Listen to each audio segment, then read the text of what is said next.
হরে কৃষ্ণ বন্ধুরা, তো আজকে অনেক দিন পর তোমাদের জন্য একটা নতুন ভিডিও নিয়ে এসেছি। আর আজকের ভিডিওটা হচ্ছে মায়াপুরে যাওয়া নিয়ে।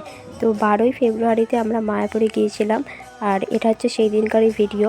ভোর 5টার সময় আমাদের বাস ছেড়েছিল। আর আমরা ওখানে 8:30 9টার মধ্যে পৌঁছেই যেতাম, কিন্তু রাস্তায় এত কুয়াশা, এত জ্যাম ছিল এই সাইডে। তো আমাদের যেতে যেতে অনেকটাই দেরি হয়ে গিয়েছিল। তবুও যতটুকু পেরেছি তোমাদের সাথে সুন্দরভাবে তোলার চেষ্টা করেছি। তো দেখতে থাকো ভিডিওটা।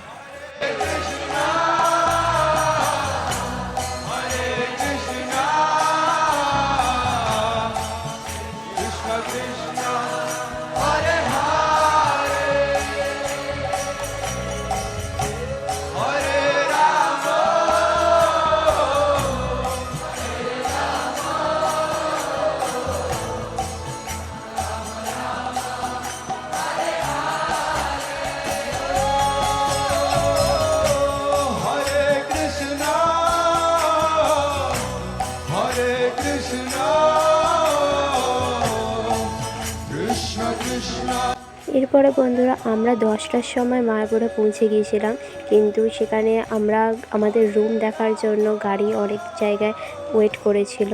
তারপরে আমরা আবার যাই মায়াপুরের উদ্দেশ্যে, মন্দিরের উদ্দেশ্যে। তো চলো দেখতে থাকো।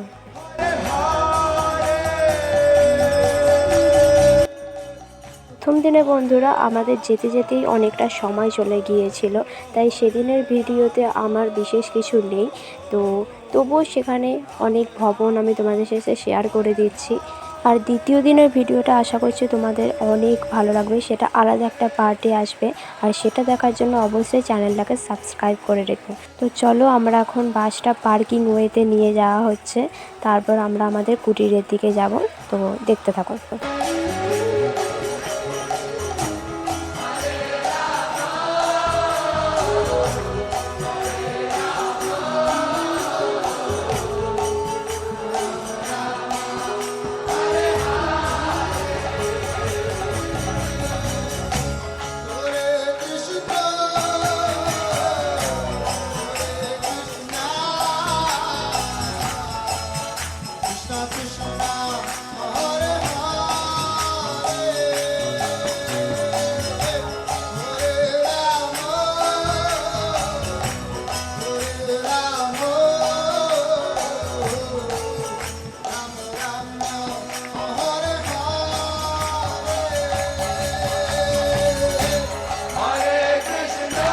তোমরা দেখতেই পাচ্ছ আমি অনেকগুলো ভবন বেরিয়ে এসে এখানে আমাদের বাসটা নিয়ে আসা হচ্ছে পার্কিং ওয়েতে। সামনে যেহেতু ব্যাস পূজা ছিল, সেই ভবনগুলির কোনোটাই ফাঁকা ছিল না, তাই আমাদের রুমও এই সাইডেই নেওয়া হয়েছে।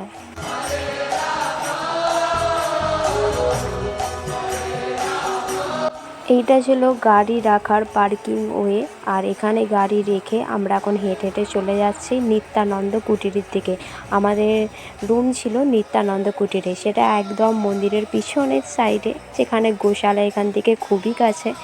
আর আমরা রুমে ব্যাগপত্র রেখে, যেহেতু সামনেই আমাদের সুলভ ভোজনালয়ে প্রসাদমের ব্যবস্থা করা হয়েছিল, তাই আমরা আগেই প্রসাদমের জন্য লাইনে দিতে চলে গিয়েছিলাম। আর এখানে 12টা থেকে প্রসাদ পাওয়ানো হয়। যেহেতু আমাদের রুম খুঁজে আস্তে আস্তে অনেকটাই লেট হয়ে গিয়েছিলো, তাই আমরা আগেই প্রসাদ পাওয়ার জন্য চলে এসেছিলাম।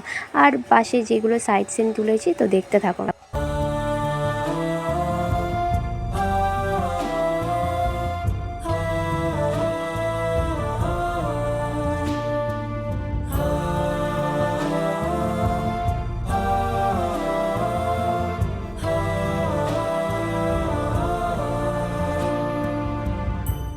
তো বন্ধুরা, এখানে আমরা চলে এসেছি সুলভ ভোজনালয়ের জন্য প্রসাদ পেতে।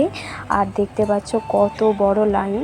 এখানে প্রভুপাদের পুষ্প সমাধি মন্দিরের সামনেই সুলভ ভোজনালয় আছে। আর প্রসাদ পাবার সময় আমি একটু আধটু যতটুকু পেরেছি তোমাদের সাথে ভিডিও করার চেষ্টা করেছি, যেহেতু জবও করতে হচ্ছে আমাকে সেখানে। তো সব কিছু মেনটেন করেই আমি ভিডিওটা করার চেষ্টা করছি। আর এটা দেখতে পাচ্ছ, এই প্রসাদমটা এত সুন্দর ছিল না, কি বলবো। আর তারপরে আমরা রুমেতে গিয়েছিলাম, তখন আর ভিডিও করা হয়নি, আমার একটুও খেয়াল ছিল না। নেক্সট আমি ভিডিও করা শুরু করি বিকালবেলা আমরা সন্ধ্যা আরতিতে যাবার আগে যতটুকু পেরেছি একটু তুলেছি। আমরা পুষ্প সমাধি মন্দিরে উঠেছিলাম, পাতকে দর্শন করলাম। আর যেহেতু ওখানে ফোন অ্যালাউ তো কিছুই তুলতে পারিনি, বাইরে যতটুকু পেরেছি তোলার চেষ্টা করেছি।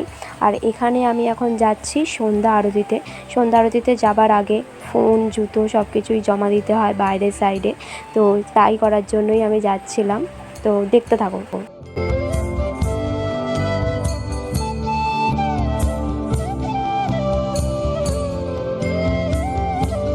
তো বন্ধুরা, এখন আমি এখানে আমার ফোনটাকে জমা দিয়ে দিয়েছিলাম।